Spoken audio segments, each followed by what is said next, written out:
Mal. Très curieusement, quand on prend le mot mal et qu'on l'ajoute à d'autres mots, on a quelque chose qui abaisse ou qui détruit. Je dis très curieusement, c'est pas véritablement curieux.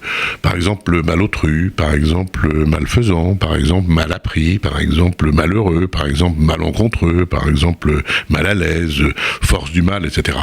Et ce qui est assez étrange avec ce mot, c'est que on dit toujours avoir mal, j'ai mal à la tête, j'ai mal à la main, j'ai mal au cœur, mais on peut pas dire je suis mal. Si on peut le dire, mais c'est vraiment c'est gouailleur, c'est argotique. Ah, je suis mal, ça c'est pas vraiment du français.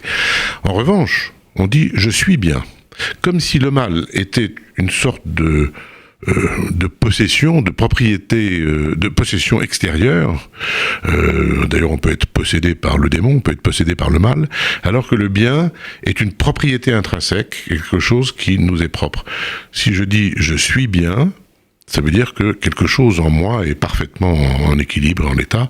Si je dis j'ai mal, c'est quelque chose d'extérieur vient perturber cet équilibre. Donc le bien est plutôt la donnée immédiate. En tout cas, quand on est optimiste, c'est comme ça qu'on voit les choses.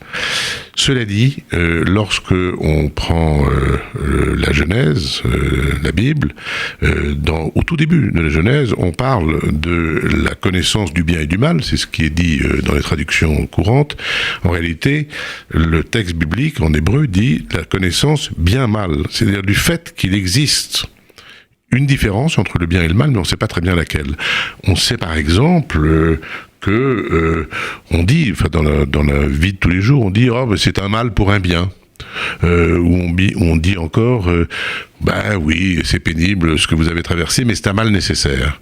Ce qui fait que quand on veut définir le mal, on n'est pas toujours très à l'aise, et j'ai évidemment envie de dire que c'est le contraire du bien, mais pas systématiquement.